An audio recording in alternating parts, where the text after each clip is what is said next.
Losing weight can be very frustrating. Sometimes the scale is going to get stuck, sometimes you're going to gain weight, and other times you're just going to feel like quitting. And it's in those moments when you really need to know how to encourage yourself. In this video, I'm going to teach you the fine art of giving yourself a pep talk. On my 80-pound weight loss journey, I had lots of different times where I wanted to give up. In fact, I had times where I did give up. In 2014 specifically, I was quitting all the time. 2015, same way. And really the only reason I had success in 2016 was because I gave myself a really good pep talk at the end of 2015. This is not about just trying to flatter yourself or puff yourself up or lie to yourself.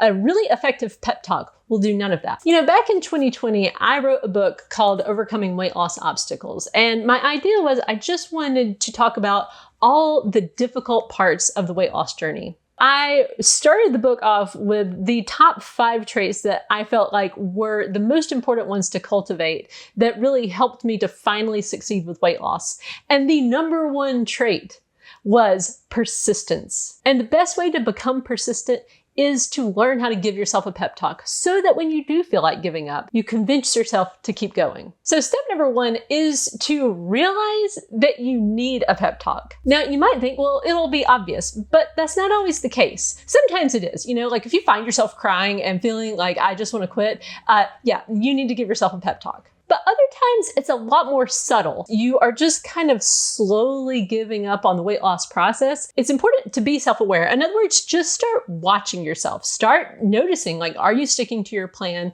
or are you not? And if you find yourself slipping, then you need to sit yourself down and have a pep talk. The second step is to get clarity on the problem.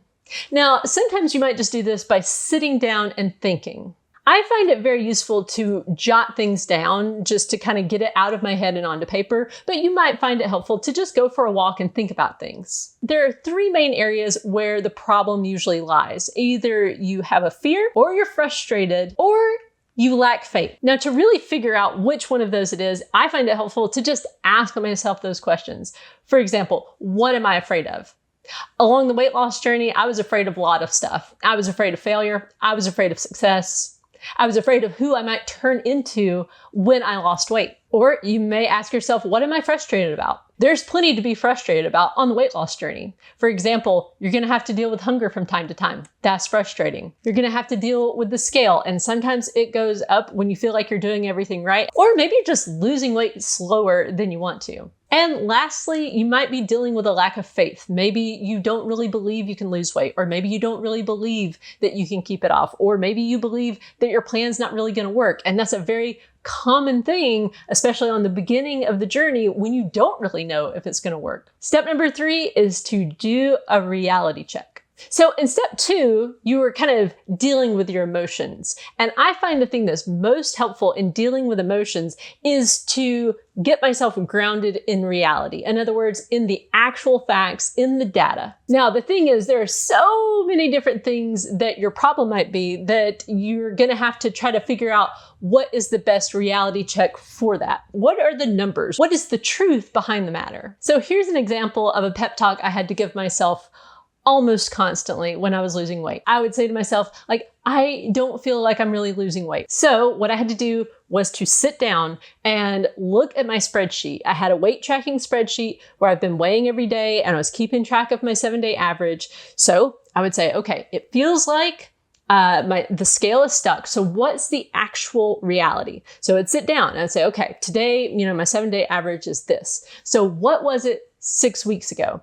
And so then I would look and I would compare. And sure enough, in 2016, there was always about, 5 pounds difference between where I had been and where I was currently. So the reality was, I am losing weight. Like, this is actually happening. I was just, in a hurry. I was just being impatient. But then there have been other times where I've been afraid, like, oh, I feel like I'm gaining weight. So I'd sit down with the numbers and I would give myself that reality check. And you know what? Sometimes I did find that the scale was going up, that the trend really was going in the wrong direction. And so the numbers will tell you the reality of the situation.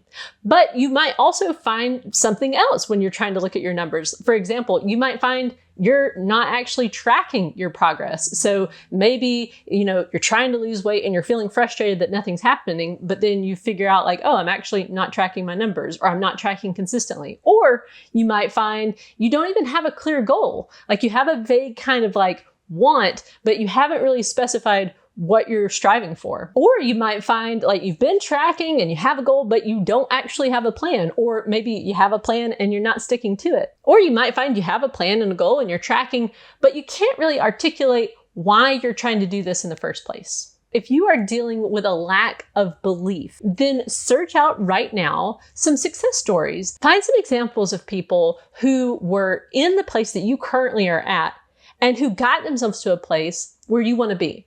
Also, I'm going to link to a playlist of success story interviews I've done with various people of all sorts of backgrounds who have practiced intermittent fasting in various ways to show you that there's a lot of different ways to succeed.